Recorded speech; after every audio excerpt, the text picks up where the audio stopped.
Praise the Lord. கர்த்தருடைய பரிசுத்த நாமத்துக்கு மகிமை உண்டாவதாக.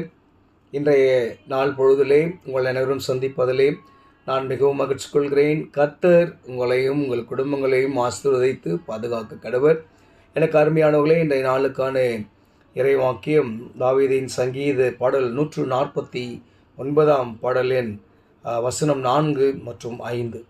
இந்த வசனத்திலே நமக்கு கடவுள் கொடுக்கிறதான ஒரு அழகான ஒரு நற்செய்தி என்னன்னு சொன்னால், கர்த்தர் தம்முடைய ஜனத்தின் மேல் பிரியம் வைக்கிறார்.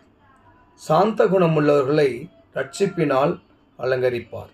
பரிசுத்தவான்கள் மகிமையோடு களி கூர்ந்து தங்கள் படுக்கையின் மேல் கம்பீரிப்பார்கள்.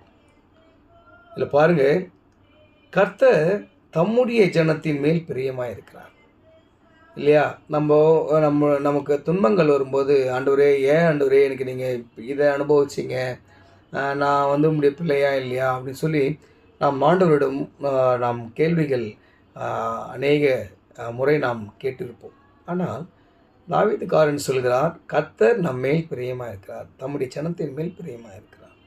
அது மட்டுமில்லை, நாம் அவர் நம்மை பிரியமாய் இருக்கிறார். ஆனால் அதில் பைபிளில் இருபுறம் கருத்துள்ள ஒரு பட்டயம். ஆசீர்வாதம் மட்டுமே கர்த்தர் கொடுக்குற கிருபை கிடையாது.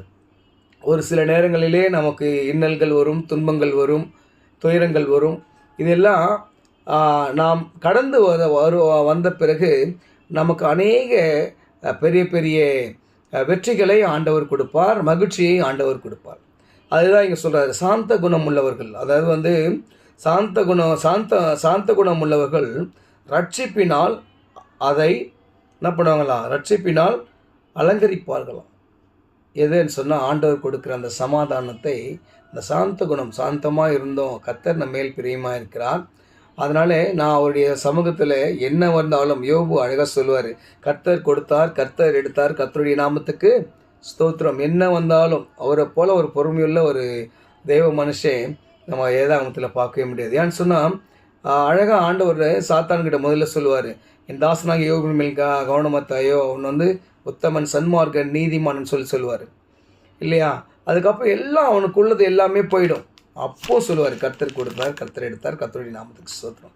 பரிசுத்தவான்கள் என்ன பண்ணுவாங்களாம், மகிமையோடு தன்னுடைய என்ன பண்ணுவாங்களாம், படுக்கையில் கம்பீரிப்பாங்களாம், களி கூர்ந்து மகிழ்வாருங்க. அந்த இன்றைக்கி அநேக பேருக்கு போய் படுத்தோன்னு சொன்னால் தூக்கம் வரல. அது நம்ம பெரிய பெரிய பணக்காராக இருக்கலாம், நல்ல போதிக்கிற பெரிய பெரிய பிரசங்கி மாதிரி